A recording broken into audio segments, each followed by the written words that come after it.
Olá pessoal, hoje na nossa aula de português nós vamos estudar gênero do substantivo. Gente, os gêneros eles podem ser classificados em masculino e feminino, certo?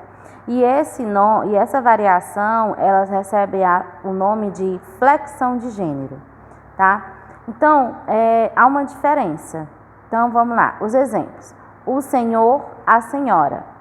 Você pode perceber que esse substantivo aqui, ó, senhor e senhora, ele sempre vem, antes dele vem um artigo, certo? Então, para a gente saber, os artigos são o, a, os, as, entendeu? Então, o para masculino e a para feminino. Os para masculino e as para o feminino. E aí vem a questão do plural, certo?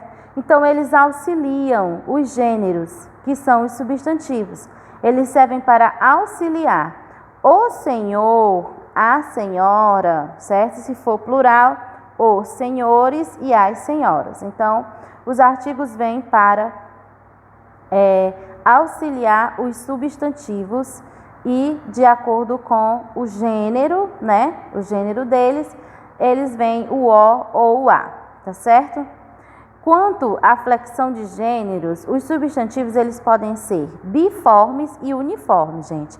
O que é isso, tia? Vamos ver agora. Olha só.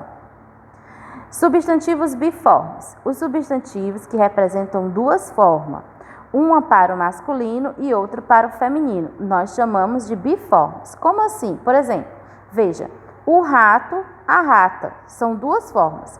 Observe que a palavra rato foi tirada essa última letra O e colocou a para ficar rata. Então, o feminino, ele diferencia do masculino. Assim como o professor, a professora. Apesar de terem o mesmo artigo, mas a palavra mudou. Professor para o masculino e professora para o feminino. Foi acrescentado uma letra A aqui. Em alguns casos, o substantivo transforma-se mudando o radical, como por exemplo aqui, ó, o homem, a mulher. Aqui não foi acrescentado só uma letra ou mudou, não, foi a palavra toda. Na verdade, o masculino é o homem e o feminino é mulher. Zangão é o masculino de abelha. Boi é o masculino de vaca.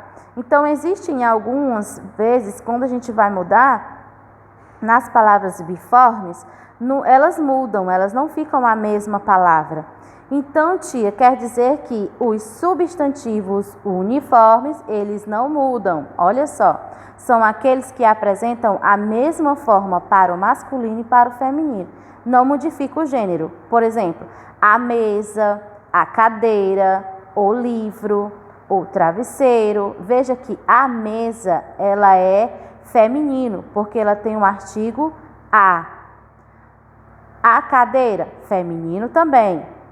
O livro é masculino, porque tem um artigo o. O travesseiro, masculino, porque também tem. Entre os substantivos uniformes, nós temos os epicenos, os sobrecomuns e os comuns de dois gêneros. Como assim, tia? Vamos ver aqui, ó. O substantivo epiceno, ele se refere refere-se às plantas ou animais, para atribuirmos gêneros, Acrescentamos as palavras macho ou fêmea. Por exemplo, jacaré. Não existe um jacaré para o masculino e o feminino. Tudo é jacaré. Só que a gente diz o jacaré macho ou o jacaré fêmea. A gente tem que acrescentar a palavra macho ou fêmea. A mesma coisa com a palavra cobra. Não existe a cobra e o cobro, Não existe. Então, cobra é cobra. Agora existe a cobra macho e a cobra fêmea, E no sobrecomum, os substantivos sobrecomum, eles são usados para os seres humanos. Por exemplo, a criança, o cônjuge, Então, aqui ele é sobrecomum. Quando quisermos especificar o gênero desse substantivo, nós devemos acrescentar as palavras sexo masculino ou sexo feminino. Por exemplo, o cônjuge do sexo masculino, ou seja, o marido. a criança do sexo feminino, ou seja, a menina, certo? E no substantivo comum de dois gêneros, eles não se flexionam, mas permitem que designemos o gênero masculino ou feminino a partir do uso do artigo.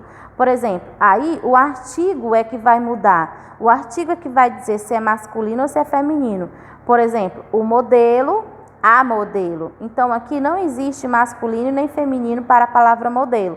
É uma palavra só. O que vai dizer se é feminino ou masculino é o artigo que eu vou usar antes, certo? Então, se for um homem, é o modelo. Se for uma mulher, a modelo. Aqui, o colega ou a colega. Então, a palavra mesmo, ela não muda. O que muda é o artigo, tá certo, gente?